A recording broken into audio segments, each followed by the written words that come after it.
খাৰুপেটীয়াৰ এখন ব্যক্তিগত খণ্ডৰ বিদ্যালয়ত ইছলাম বিৰোধী কাণ্ড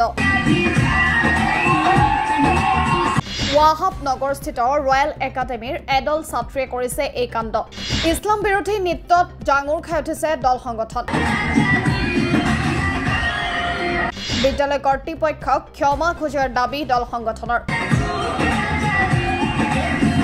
খাৰুপেটীয়াৰ ৱাহাবনগৰস্থিত ৰয়েল একাডেমী বিদ্যালয়ৰ ছাত্ৰীৰ 40 ছেকেণ্ডৰ এটা ভিডিঅ'টো ভাইৰেল হোৱাৰ লগে লগে জাঙুৰ খাই উঠিছে আমছু ইত্তেহাদ ফ্ৰণ্টৰ লগতে বিভিন্ন দল সংগঠন ভিডিঅ'টোত বুৰখা পিন্ধি ৰয়েল একাডেমীৰ ছাত্ৰীয়ে ভোজপুৰী নৃত্য কৰা দেখা গৈছে গানৰ তলে তলে নৃত্য কৰিছে বিদ্যালয়খনৰ ছাত্ৰীয়ে বুৰখা পিন্ধি নৃত্য কৰা কাৰ্যই ইছলামৰ পৰিপন্থী বুৰখা পিন্ধি কৰা নৃত্যই ধৰ্মীয় অনুভূতিক আঘাত কৰা বুলি মন্তব্য প্ৰকাশ কৰিছে আমছুৱে এনে নৃত্যই লজ্জিত কৰিছে মুছলমান সমাজক মুছলমানক লজ্জিত কৰাৰ বাবে বিদ্যালয় কৰ্তৃপক্ষই এনে নৃত্য কৰা বুলি অভিযোগ উত্থাপিত কৰিছে আমছুৱে বিদ্যালয় কৰ্তৃপক্ষই 12 ঘণ্টাৰ ভিতৰত ক্ষমা খোজাৰ দাবী দৰং আমছুৰ ভাৰপ্ৰাপ্ত সাধাৰণ সম্পাদক উছমান গনি আৰু ইত্তেহাদ ফ্ৰণ্টৰ সভাপতি নুৰ ইছলামৰ বিদ্যালয় কৰ্তৃপক্ষই ৰাজহুৱাভাৱে ক্ষমা নোখোজিলে আইনী ব্যৱস্থা লোৱাৰ হুংকাৰ দল সংগঠনৰ যোৱাকালি যেটা প্ৰগ্ৰাম এটা আছিল আমি আজি যেটো সোশ্যাল মিডিয়া দেখা পালো ফেসবুক বিভিন্ন সামাজিক মাধ্যমত পাব্লিশ হৈছে যেটো খাৰুপেটীয়া ৱাহাবনগৰৰ ৰয়েল একাডেমী নামৰ এখন বিদ্যালয় ব্যক্তিগত বিদ্যালয় যোৱাকালি এটা প্ৰগ্ৰামত তাতে কিন্তু মানে বুৰখা পিন্ধি ডান্স মানে হিন্দী বেংগলী ডান্স আমি দেখা পাইছো গতিকে আমি তাতে আচৰিত হৈছো আৰু প্ৰথমে আমি এতিয়া অসম ৰাজ্যিক সমিতিয়ে এটো গৰিহণা দিছো আৰু ধিক্কাৰ জনাইছো সেই কাৰণে কাৰণ চাওক এটা কালচাৰ থাকে প্ৰতিটো ধৰ্মীয় এটা কালচাৰ থাকে কালচাৰৰ এটা হেৰি হ'ব লাগে গতিকে এটো নকৰি কাৰণ বুৰখাটো হল ইছলামী এটা শৰীয়ত মতে এটা পৰ্দাৰ বিধান হয় ইছলামী আৰু ইণ্ডিয়াটো সেকুলাৰ কান্ট্ৰি হয় আৰ্টিকল 25 মতে আপোনাৰ মাইনৰিটিছৰ এটা ৰাইট আছে কোনে কি ড্ৰেছ পিন্ধিব এটো বেলেগ কথা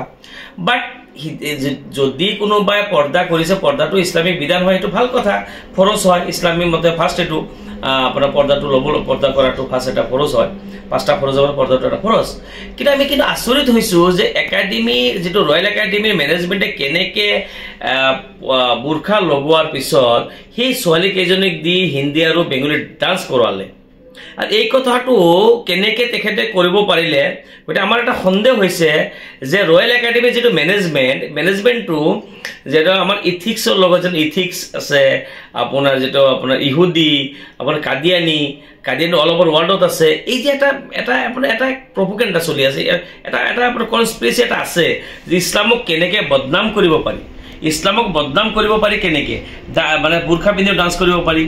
ডান্স কৰাটো আমাৰ অবজেকশন নাই ডান্স কৰিব পাৰে ডান্সটো এটা কলা হয় এটা হেৰি হয় এটো এটা পাৰ্ট ডান্স কৰিব পাৰে কোনোবা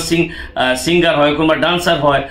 এটো ভাল কথা কোনোবা ডান্সাৰ হয় নেশনাল লেভেল ইন্টাৰনেশনাল লেভেল গৈ আছে কোনোবা সিঙ্গাৰ হৈ গৈ আছে কোনোবা ফুটবলাৰ হৈ গৈছে কোনোবা ক্ৰিকেটাৰ হৈ গৈ আছে প্ৰবলেম নাই ছোৱালী আমাৰ ক্ৰিকেটাৰ হৈছে টেনিছ খেলি গৈ আছে ফুটবল বিভিন্ন ধৰণৰ ভলিবল খেলি আছে আমাৰ কথাটো হল যে কিয় হঠাৎকে কিয় আপোনাৰ বুৰখা পিন্ধি ডান্স কৰিব লগা হল যদি ডান্স কৰিব কোনটো গানৰ ডান্সৰ ড্ৰেছ মেচিং কৰিলে হেতেন আৰু কালচাৰেল ডান্স নহয় কালচাৰেল আমাৰ অসমৰ কালচাৰটো কেনেকুৱা অসমৰ কালচাৰ বিহু নাচ গান হলে হয় বিহু নাচ ডান্স হলে হয় বিহু নাচটো হোৱা নাই আৰু বিহুৰ নাচ গলে বিহু এটা ড্ৰেছ আছে আমাৰ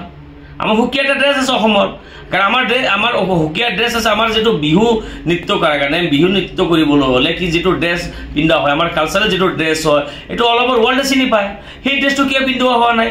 কিয় বুৰখা পিন্ধি কৰা হল এই কথাটো কিন্তু আমি এটা আচৰিত হৈছো আৰু আমি এতিয়া মানে অসম ৰাজ্যিক সমিতিয়ে ৰয়েল একাডেমীৰ মেনেজমেন্টক হকিয়াই দিব বিচাৰিছো অনাগত সময়ত এই ধৰণৰ কাৰ্য যাতে তেখেতসকলে নকৰে আৰু আমি ইতিমধ্যে আলোচনা কৰিছো আমি এফআইআৰটো কৰিমে as per legal যেটো procedure হয় legal যেটো action হ'ব লাগে as per